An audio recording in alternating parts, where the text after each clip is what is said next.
Hey guys, welcome. It's Kieran here with Erik Wendelboe out of Calgary. He's running College Pro Painters in the northwest side of Calgary. He's the number one franchisee in revenue this year in all of College Pro North America.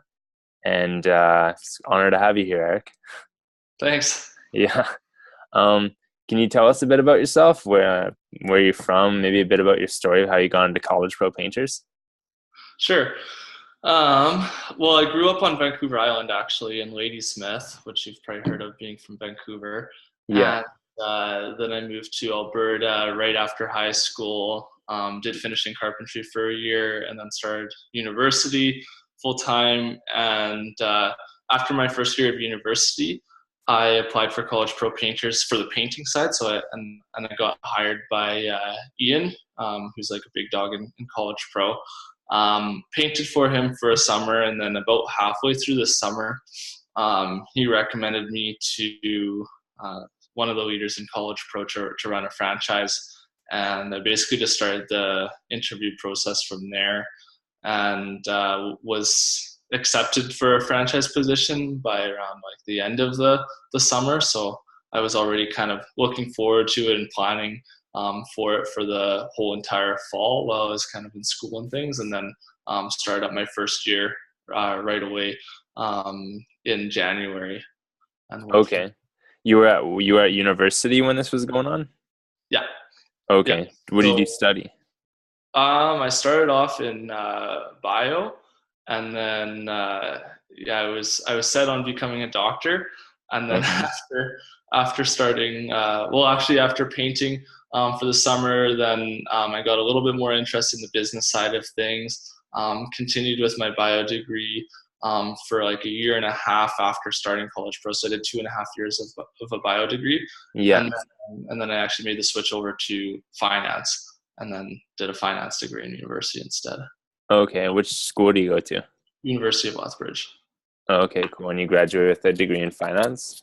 Yeah, I just finished that last April. Okay. Do you find it helps you with running your business now? No, not at Not at all. all? Okay, cool. He also, just so people know, you started a contracting business this year. You want to tell us a bit about that? Yeah. So Paul and I, a good friend of mine, Who um, is Paul, just so people know? Paul Ruby. Yeah. Like, So we in, started. in He, relation to you, yeah.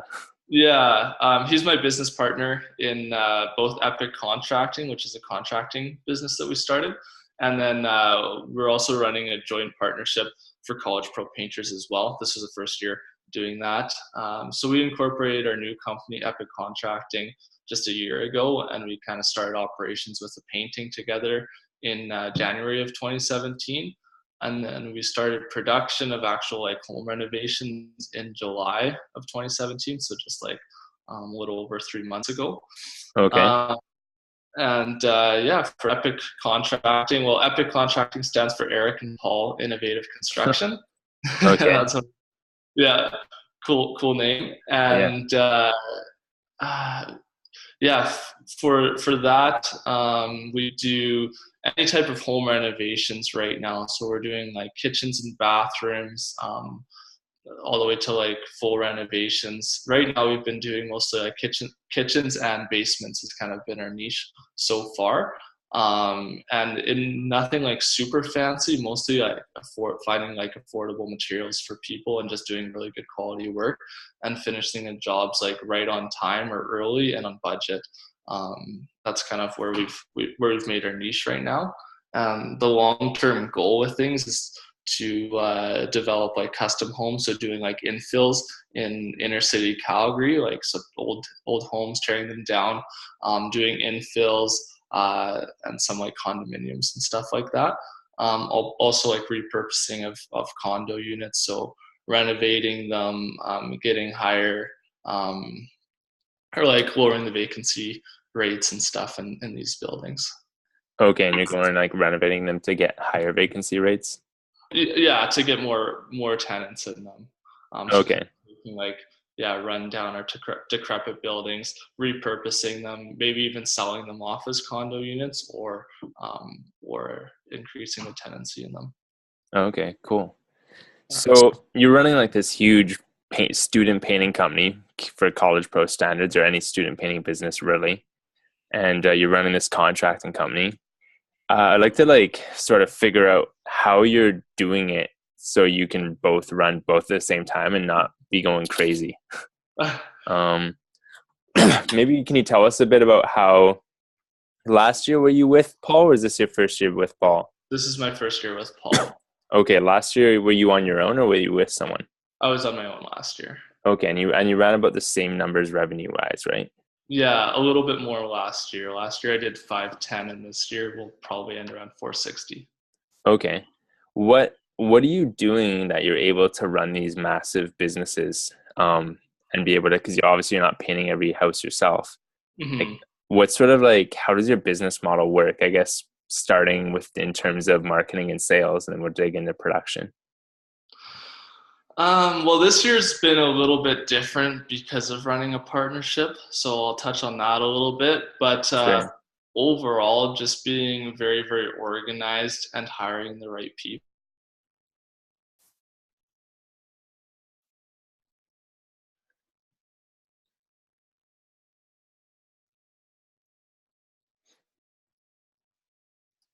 Oh, he cut out for a minute, so wait for him. Oh, it's my fault apparently. So, just hold on for a second. Sorry, Hey, is it sorry. better? Yeah, I can see you now. Um, you ended at like you were talking about Paul and like how you guys are working together. Okay. So yeah, for this year, the biggest thing that impacted us being able to run both businesses simultaneously, and it took quite a bit of practice, and we're still actually getting used to it because surprisingly, it's a lot more work in terms of organization with two people running the business. Um, Okay. so, so the biggest thing that had an impact on us being able to run a big painting business fairly hands off was that we each kind of specialized in a certain area. So this year I was in charge primarily of sales. So I pretty much did all of the estimates, and Paul ran all of the production. And then there was some overlap there in terms of like a little bit of the bookkeeping. I'd step in with production if Paul was gone, or say sometimes needed a hand, and he would step in with sales if I was away. But for the most part, we really stuck to what we were doing. And then in terms of during the summertime, I really stuck to all the sales for our general contracting business as well. So that was what allowed us to kind of keep things hands off, as well. It just made things more organized because if we tried for a little bit where we were each running production, and then what would happen is like I would get a phone call from one of our employees that was working on a job that Paul was kind of in charge of organizing, and I wouldn't know what was going on, and vice versa. So Yeah. it just makes more sense. And now with the general contracting side of things, the jobs require um, quite a bit of management, or at least at this stage of the game, because we're trying to develop a system to get things a bit more hands off. And so right now we're pretty general contracting heavy. We're not doing too much painting. Yeah. And the way that we've been organizing it is that we'll each kind of be managing one project, and then any kind of questions from either the client or the trades that are working on that job will be directed to either Paul or I, whoever is managing that job, just to keep things more streamlined. Okay. So how would it go from you making the sale to Paul carrying out the production and doing a good job that the customer is happy and the same expectations are met? Very, very detailed contracts. Yeah, just that was another thing that required quite a bit of tweaking and practice, because when I was just running everything, I could slack a little bit on the notes and stuff on the contracts, because Yeah. if they had questions, they could ask me, or if I met them at the job site, I could let them know. Um, Yeah. versus this year, I had to make sure that everything was like crystal clear, so that Paul would be able to basically just hand over the contract to the painters, and they would know what was going on. So by about a month or a month and a half into the summer, we pretty much had things down so that every single contract had like breakdown of the budget on it and all of the notes, and usually try to have all the color choices made right away as well. Or we would like let the customer make their color choice, and then I would note it down in the contract. Okay, so would you be in charge of the color choice, or would Paul? I would be in charge of the color choice, but I would usually recommend colors to people right there in the estimate and try Yeah. and get the color right there and then. And if they didn't, then I would give them a paint fan, and then they could choose the color on their own time, Okay. and just send me an email back with the color choice, and then I would note it on the estimate right away. Okay, so like you would literally the physical contract, you would write it up all in there and give it to Paul. Exactly. Yeah. Okay. We And tried to then, keep things fairly simple to like, I used to do like color samples for people. Like I wouldn't do that anymore. I would need a color choice from them at least a week before the job. And yeah. then it would be passed over to What Paul. if they want a color sample from you and it's a big job? Would you personally do it, or what would happen there? No, I would just say you can use our account to get like a discount on a quart of paint, or you can go to Home Depot and you can get like a little like a color sample. Yeah. They're only like $5 from there, and I would say just I'd recommend getting like a little roller tray and a little mini roller, or just get a brush and paint a sample of it on your house and see how it looks. Okay. So I would usually just give people the process of like how to do it themselves and not even Would you offer. ever lose sales because people are like, well, I want you to do that? Or like, No, never. that never came up. Okay, No. cool. And how about scheduling? So you book a job, Paul's in charge of production. Yeah. How do you keep the scheduling so that you're putting schedules in right, but then Paul's managing production and the timing on different jobs is going to be different? How did you organize that you weren't? Yeah. Well, we kept everything on Google Drive for one, so that everything was always shared between us. And then Okay. when I booked a job, I would plunk it into our production schedule for like roughly the time that they would want. If Would you they just use the standard production schedule with the GSR? Or do you have something special? pretty much the standard one with the GSNR. Okay. I think mine might be a little bit different than the College Pro standard because I've like changed it a little bit over the years, but it's Yeah. pretty straightforward. We would just have different columns for every single crew, and Yeah. then I would just code things. I would just code things in red if they needed to be done on that specific date. Other than that, I would have them coded as green, and that meant that Paul would just have to give them a call a week or two before the job would start and set up the schedule with them.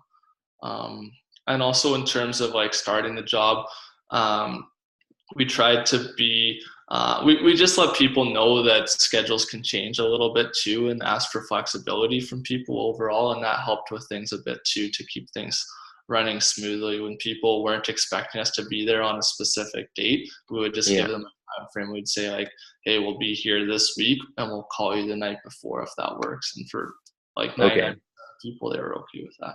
And would you be calling, or would Paul be calling these We'll people? be calling them. Okay.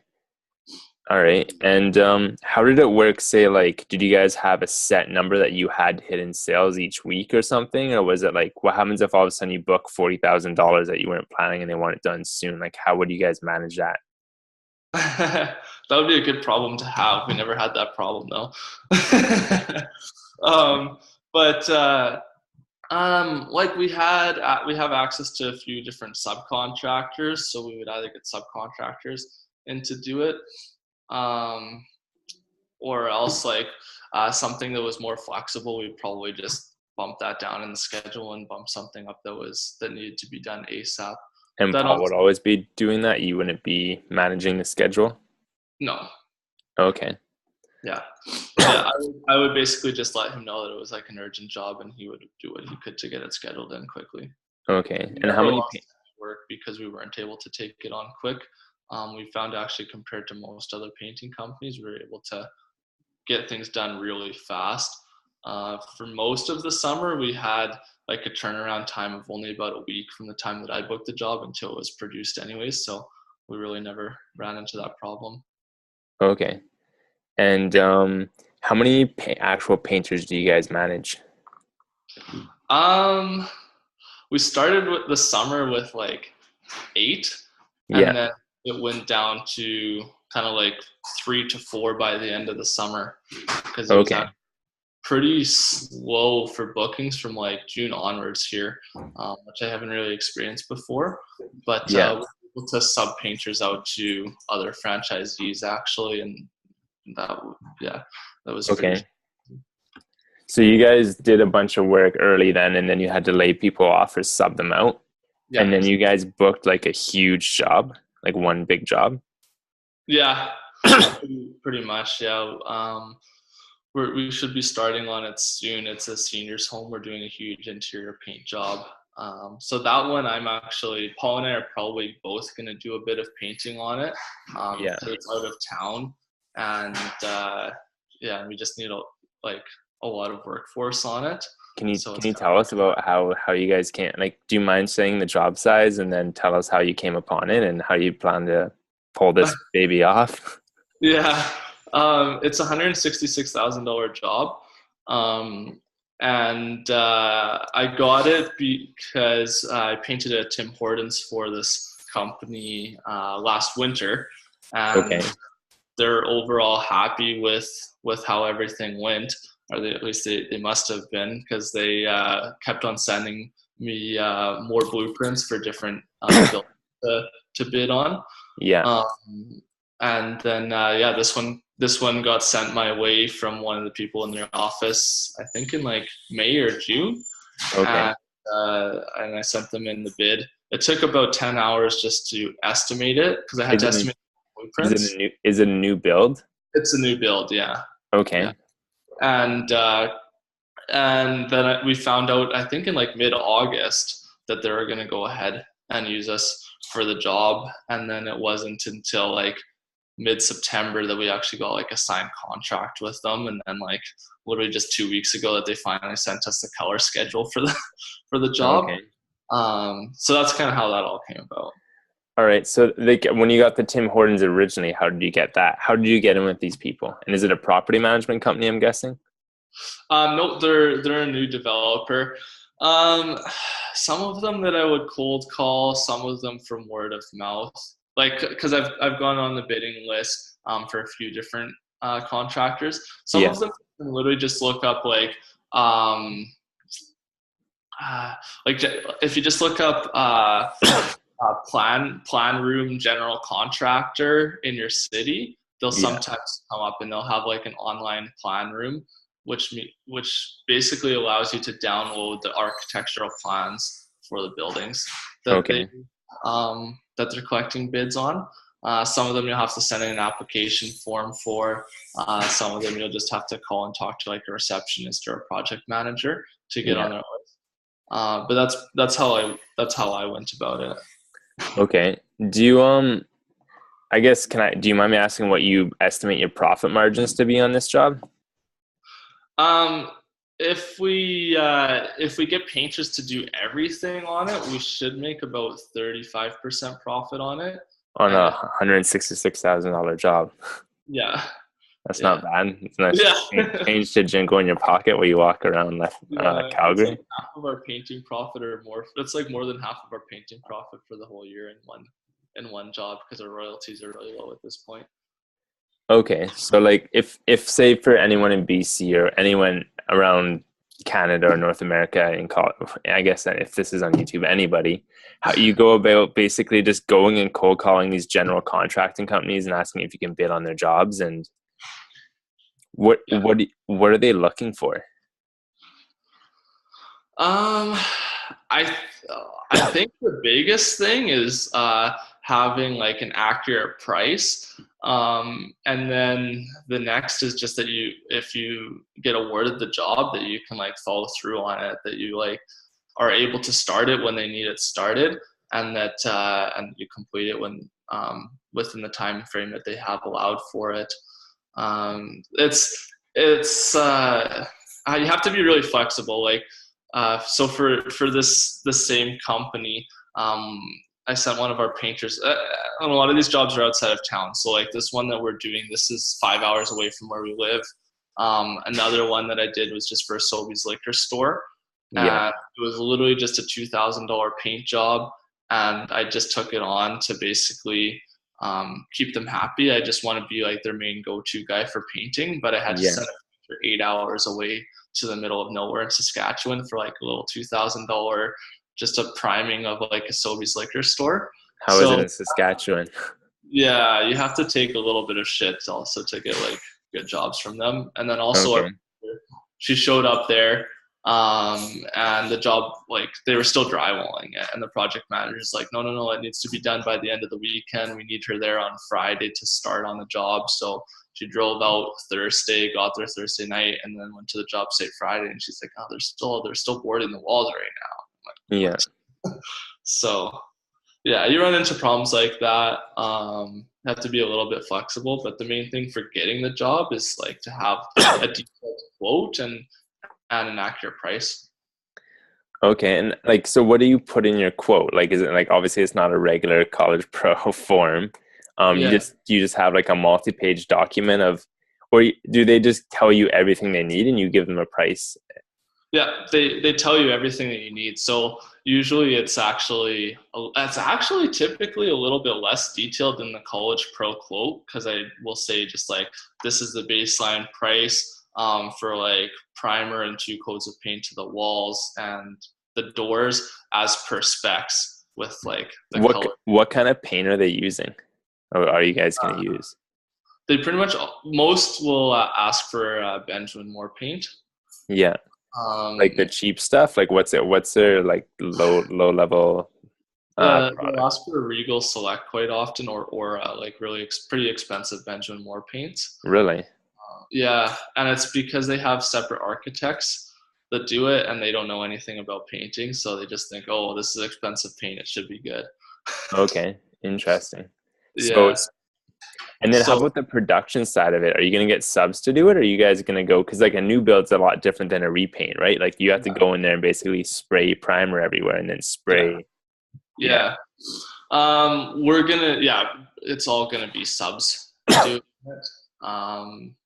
And I have yet to fully figure out a plan for that building, but what I'm gonna try and do, because it's a seniors residence, so it's a lot Yeah. of like 1 to 2 bedroom units with a tiny little kitchenette in them and like a little living room and bathroom.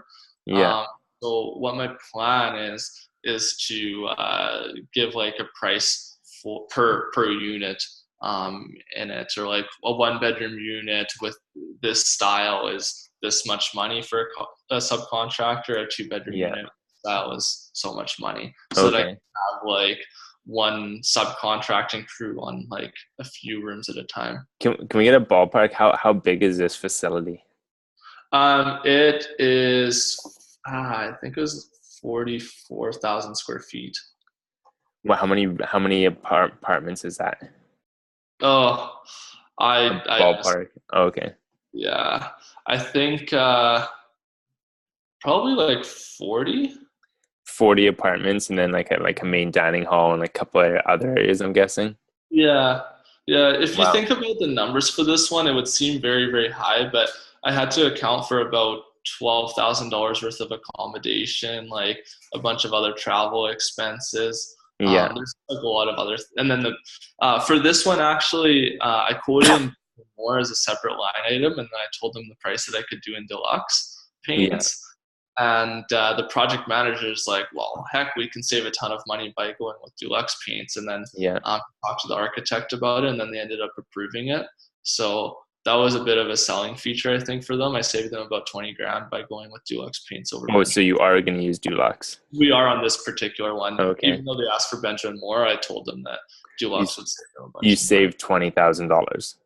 just by going with deluxe paints. Yeah, over Wow. more. Yeah, Crazy. yeah. So are you guys going to pursue the like what would we call this? Commercial or like new build, or what's the name Yeah, for we'll it? call it commercial. Commercial? Are you guys starting to pursue a lot of commercial work? Like, do you find it like compared to residential more profitable, or what's your take on it? I don't want to put words in your mouth. Um, they're very different. Like commercial it's really hard to rely on commercial, and last year I started getting into commercial painting a little bit more. And my take on it is to pursue it, but pursue it as like an add-on and not an expectation. Because like this one, for example, I quoted, I believe way back in May or early June, Yeah. and we're still not even starting on production of it yet. Yeah. So a long process. And then it can also take quite a long time to get paid from these jobs. So like this one, we're looking at it, and we've only got 2 10-day periods to paint $166,000 worth of work. So that's not much production time. And then we won't get paid until like a month and a half. So we're having to pay out a whole ton of labor and paint before we. How many guys are you gonna have out on it at a time? Guys and girls. We're probably gonna start with like 2 people plus ourselves working on it, because the priming will go pretty quick, but then we'll bring in more people as we need. So like right now, I've basically just gotten a list of everybody who's able to do the job, and willing to travel outside of town for it. And then Okay. the top from that is who I'll bring out first. And then if we need more people as we need them, I'll just call on people from the list and bring more people out. Again, it's a little bit tough because you're usually working around other crews that are still kind of finishing off things, or there might be stuff in the way. So you're a little bit at the mercy of like the project manager and how well the job is organized for how like easily and conveniently you can do it. Okay.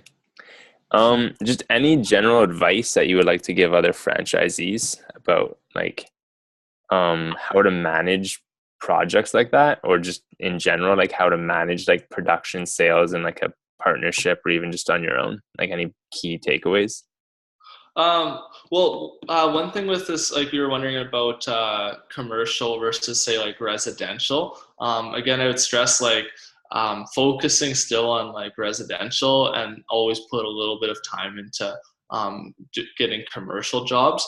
To land a commercial job, you have to do a significant amount of follow up with people, and if at all possible, if you can like um, I don't know, make a little bit of a conversation with someone who's like a decision maker for the company. If you can kind of get on their good side, they'll be a lot more likely to send you more stuff. Especially like try and connect with them like like on a personal level rather than just work, because a lot of them like to talk about a little bit outside of work, and to them the numbers don't mean anything. It's somebody else who's deciding on whether or not you're going to get the contract. But if you can have a good relationship with a person like who is collecting the bids, they'll send you more of the bids, so they'll give you like more opportunity to bid on them. Okay. And when you get these, like, say for example, you're expecting 35% profit, is that looking at like realistically, or is that like if everything lines up and you got all your ducks lined up and it works out, or is that like pretty standard? Yeah, again, it's a little bit harder to pinpoint exactly like what profit you're gonna make on it. Yeah. If they cause us a lot of delays, then I would end up billing them more for like accommodation time, because like I haven't budgeted for that, and that's not really my fault. Will they Um, pay for that? and yeah, they will if it's or we'll usually kind of find like a middle ground. So I'll take a little bit of the loss, and they will as well. Yeah. But for the most part, if everything goes according to like my plan, or what I've estimated for it, we'll make that percentage. I also put a contingency into bigger jobs like this for a little bit of a cushion, just in case like yeah things go wrong, or we're stuck waiting for them to be ready for us, and I'm paying out labor for like people to just stand around kind of thing. Okay. Um, but yeah, we should hit that number very close. Okay. So what's your plans for next year with College Pro and your Epic contracting? Um, our plan for College Pro, so our goal for next year, we haven't set specific like revenue goals exactly yet, but we'll probably aim to hit somewhere between around 350 and like 500K next year for College Pro. Yeah. Uh, but we're putting a lot more focus at this point into our general contracting. So we're just maintaining really good relationships with um, project managers and other development companies to try and like land more commercial work again next year. and then we'll try and start up. Well, we had a really good marketing team this year, so we'll roll them out and take on as much painting as we can get. But we also put a big focus on like doing strong setup calls and only attending estimates for like promising leads. So it wastes a lot of time by going to estimates for people that are just kind of tire kicking, just interested in a price kind of thing, and we're not serious about it. What would a strong setup call look like? Um, Trying to get both decision makers present, getting an idea of like when they want it done, a good idea of what they want done. Sometimes I'll even just give them a bit of a ballpark figure over the phone, and try to be on the high side of it as well for people that I don't really seem that interested, because Yeah, sometimes like then that's all it takes, and they'll be like, oh, like never mind, I'm not interested, and that's a good thing, yeah, because then I wasted like an hour and a half or two of my time going to the estimate. um, and then also just describing the process of the estimate to them and letting them know that when I'm there, I'd really like to, if I hit within like what their budget is for the job, I'd like to like have a decision from them when I'm there. oh, okay, cool. Yeah, I'm sort of in the same boat. I do that as well now too. Yeah. Okay. I think that's all the questions I have. Is there anything you wanted to add, or something that I might have missed that we should touch on, sort of learn, like just to help people learn in College Pro and make us all better? Um, well, I think like a lot of the stuff that I talked about is a lot more useful for people that have done College Pro for a few years, because I've done College Pro for 5 years now, so Yeah, I have all the basics down pat, and I'm like, um, yeah, I'm doing some stuff that's outside of like what College Pro normally does with the commercial work. But yeah, for people that are rookies, like in their first few years, I'd say really stick to like the basics and like get the basics down really, really well, because you can run a huge painting business without doing any commercial work.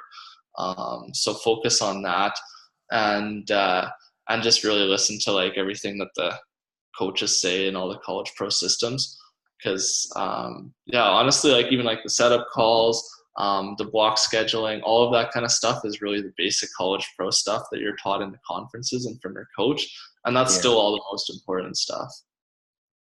Okay. Yeah, it Yeah. makes sense. Yeah. Cool. Yeah. Well, thanks for coming on. And Cool.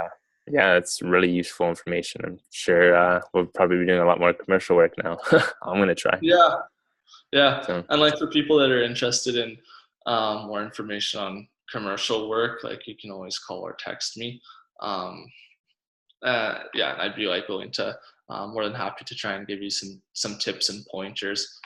Really, a lot of it comes down to just, it just takes a long time. Like it takes a lot of quoting before you might land on one job, but yeah, once you've landed one job, if you do a really good, like if you do good quality work and deliver on what they're looking for, guaranteed they'll send you more. Like they'll give you more opportunities to bid on other work or get other jobs down the road.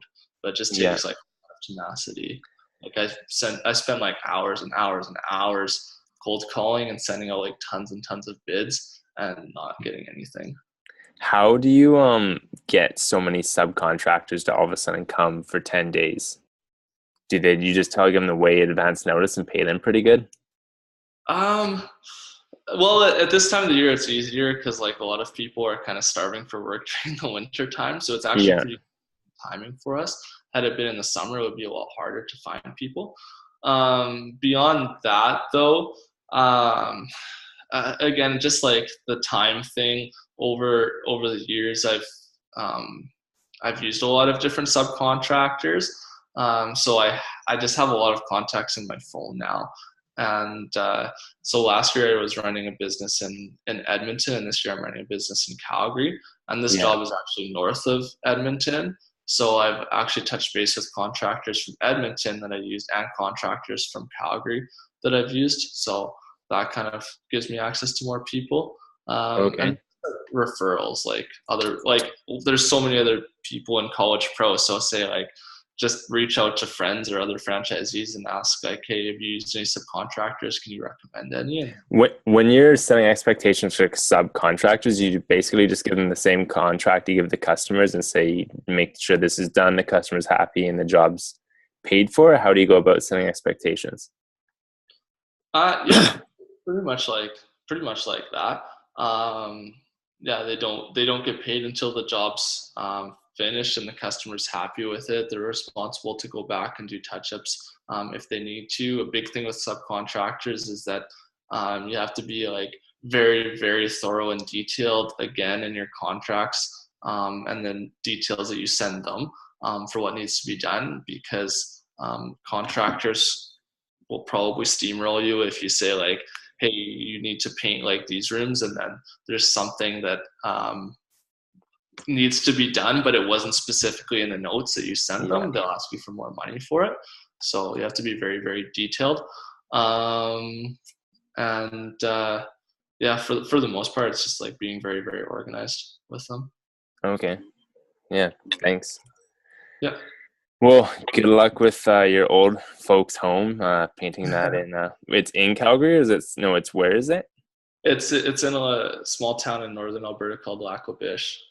And old people are moving there? Retire? I don't know. Where are they coming from? Yeah, I don't know. Like, as far as I know, the town only has around 8,000 people in it. So I don't know where all those old people are from. Okay. Is it a nice place up there? Yeah, like, well, the town is a bit of a shithole, but the old folks' home is going to be like very, very nice. Oh, okay. So there must be Interesting. some kind of a demand for it there. Okay, cool. Yeah. All right. Well, I'm going to stop the recording here, and thanks for coming on, Eric. And yeah, I'm sure I'll be giving you a call about some commercial jobs in the future Yeah, here. no problem. Yeah. All right.